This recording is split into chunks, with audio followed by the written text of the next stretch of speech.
ವರುಣಾ ಕ್ಷೇತ್ರ ಸಿದ್ದರಾಮಯ್ಯ ವಾರಸುದಾರನ ಪಾಲಾಗೋದು ಫಿಕ್ಸಾ. ವರುಣಾದಿಂದ ಮುಂದಿನ ಚುನಾವಣೆಯಲ್ಲಿ ಡಾಕ್ಟರ್ ಯತೀಂದ್ರ ಸಿದ್ದರಾಮಯ್ಯ ಸ್ಪರ್ಧೆ ಮಾಡ್ತಾರಾ? ಯತೀಂದ್ರ ಬಳಿ ಸಿದ್ದು ವರ್ಚಸ್, ಅದೇ ಸಿದ್ಧಾಂತದ ಲೀಡರ್ ಅಂತ ಬಿಂಬಿತವಾಗ್ತಾ ಇದೆ. ವರುಣಾದಲ್ಲಿ ಕಾಂಗ್ರೆಸ್ಗೆ ಪ್ರಬಲ ಪ್ರತಿಸ್ಪರ್ಧಿಯಾಗಿದ್ದಾರೆ ಯಾರು? ಬಿಜೆಪಿಯ ಅಭ್ಯರ್ಥಿಗಳು.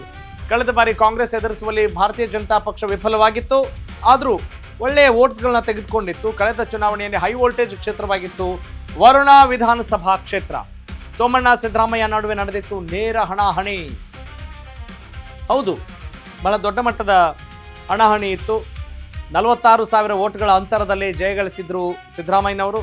ಆದರೆ ಅಡ್ಜಸ್ಟ್ಮೆಂಟ್ ಪಾಲಿಟಿಕ್ಸ್ ಅಂತ ಸೋಮಣ್ಣ ಆರೋಪ ಮಾಡಿದ್ರು. ಆದರೆ ಏನಾದರೂ ಮಾಡಿ ಮುಂದಿನ ಬಾರಿ ಗೆಲ್ಲೋಕೆ ಬಿಜೆಪಿ ಪ್ರಯತ್ನ ಪಟ್ಟೇ ಪಡುತ್ತೆ ಅನ್ನೋದು ಸದ್ಯದ ಸುದ್ದಿ. ಈ ಬಾರಿ ವರುಣಾ ಕ್ಷೇತ್ರವನ್ನ ಜೆಡಿಎಸ್ಗೆ ಬಿಟ್ಟು ಕೊಡುವ ಸಾಧ್ಯತೆ ಇದೆ. ಅಂದ್ರೆ ಮೈತ್ರಿಯ ವಿಚಾರ ಅಂತ ಬಂದಾಗ ಅಲ್ಲಿ ಈ ರೀತಿಯಾದಂತಹ ಹೊಂದಾಣಿಕೆಗಳನ್ನ ಮಾಡ್ಕೊಳ್ಬೇಕಾಗತ್ತೆ. ಕೆಲವೊಂದ್ಸಲ ನಾವೇ ಸ್ಪರ್ಧೆ ಮಾಡಬೇಕು ಅಂತಿದ್ರೂ ಕೂಡ ಮೈತ್ರಿಯ ಲೆಕ್ಕಾಚಾರದಿಂದ, ಮೈತ್ರಿಯ ದೃಷ್ಟಿಕೋನದಿಂದ ಅಲ್ಲಿ ಬೇರೆಯವರಿಗೆ ಬಿಟ್ಕೊಡ್ಬೇಕಾಗಬಹುದು.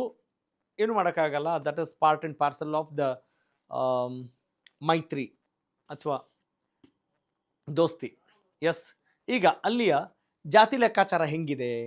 ಅಫ್ಕೋರ್ಸ್ ಇದು ರಾಜಕಾರಣ, ಪ್ರಜಾಪ್ರಭುತ್ವದ ಮಾತಾಡ್ತಾ ಇಲ್ಲ. ನಾ ಪ್ರಜಾಪ್ರಭುತ್ವ ಅನ್ನೋ ಶಬ್ದವನ್ನು ಸೈಡಿಗೆ ಬಿಸಾಕಿ ಅದಕ್ಕೂ ಇದಕ್ಕೂ ಸಂಬಂಧ ಇಲ್ಲ ಅಂಥೇಳಿ ನಾವು ಇದನ್ನು ಮಾತಾಡ್ತಾ ಇದ್ದೀವಿ. ಎಸ್, ರಾಜಕಾರಣದ ವಿಚಾರಕ್ಕೆ ಬರೋದಾದರೆ ವರುಣಾ ಜಾತಿಯ ಲೆಕ್ಕಾಚಾರ ಹಿಂಗಿದೆ, ನೋಡ್ತಾ ಹೋಗೋಣ.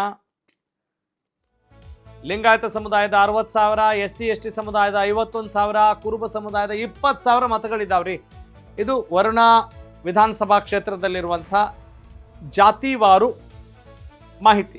ಒಕ್ಕಲಿಗರು 15,000, ಒಟ್ಟು ಮತದಾರರು 2,34,000 ಮತದಾರರು ಇದ್ದಾರೆ.